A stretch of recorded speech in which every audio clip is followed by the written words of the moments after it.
Hello, in this video we're going to be examining the importance of measurement in science as well as how to make a reliable measurement. And what does it mean for a measurement to be reliable? Alright, so first off, the importance of measurement in science. Why are measurements so important in science? Well, first off, measurements are kind of foundational to experimental science, especially modern science. Much of our modern technology has only come about through painstaking, careful measurement. Measurements also add a measure of reliability and verifiability to scientific observations. By reliable means that we can count on them, we have a degree of certainty in them. Verifiable means that they can be reproduced and checked and double-checked and triple-checked. Measurements can also be used to analyze data and make calculations with data and graph data for further interpretation. So that's one area deeper and further that we can go with numbers that we can with just simple observations.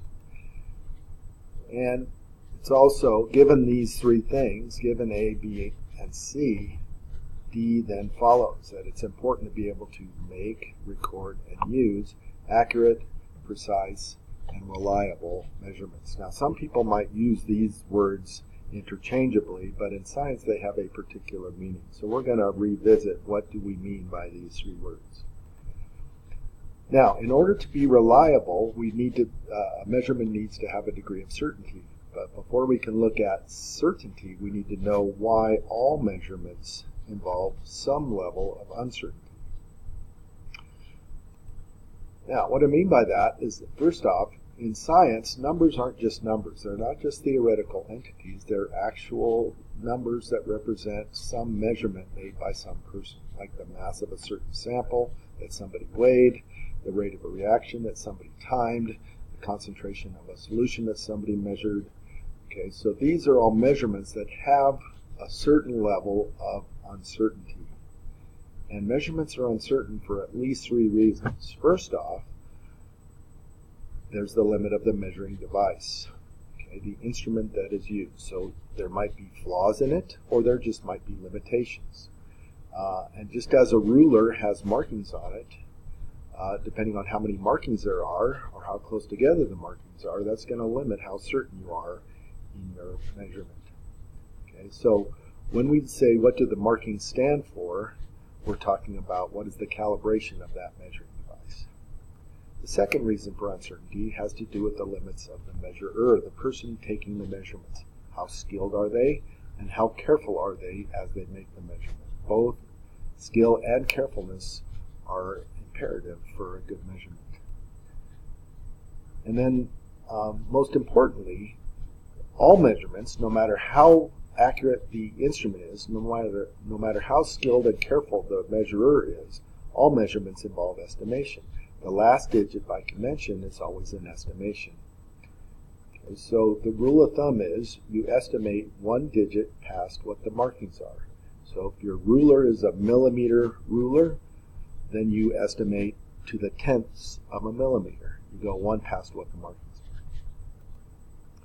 Okay, so this scale here, let me move my picture out of the way. Still doesn't help. It seemed like a good idea, but as you can see, we can't see what the markings are, so we really can't make a proper estimation. But if we use this ruler, here we can clearly see that it's a meter long and that there are no markings. So our estimation has to be, well, it's a little more than halfway, and so we can only estimate one digit.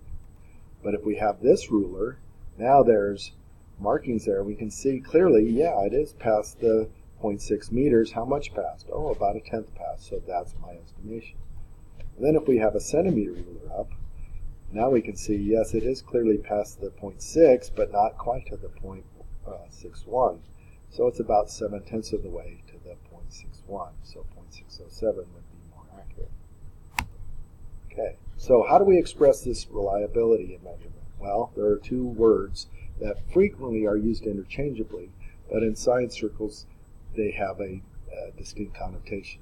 So precision in science means that it's reproducible or consistent. So you never measured something just once. You measure it several times. And it should be consistent. You have different people measuring the same object, and you should get consistent or reproducible measurements. And if you do, then you're being precise. Accuracy, on the other hand, is what most people think of when they hear either of these terms. It's like, how close are you to the actual or true value for a particular object or thing that you're measuring? Okay, so if you have a sample that weighs exactly 100 grams and you put it on the scale, how close to 100 grams does that scale show? Okay. The goal in science is to have both accuracy and precision. So you need to use quality instruments and take great skill and care, and you double check and triple check. Okay. Now, when we're expressing how reliable a measurement is, we express it in terms of how far off we are. What is our error? So error is merely the subtraction between the value that you got versus the value that you should have got. But error isn't particularly telling. So if you measure the length of something and you're off by a meter, you're going to go, wow, that's really a lot. But what if you're measuring the width of the Earth? Then being off by a meter isn't very much. But if you're measuring the width of a room, then being off by a meter is really bad.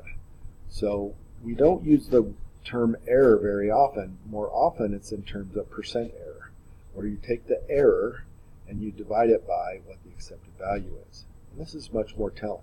For instance, if you took a 5-question quiz and you got 3 right, what would your error be? Oh, I only missed 2. That sounds great, doesn't it? But until you express it as a percent error, 2 out of 5 is 40%. So 40% is much more telling than just, oh, I only missed 2. So if we look at this illustration of accuracy and precision, how would you describe this scenario? Close to what you're aiming at, and you are consistent. So they would be both accurate and precise. What about here?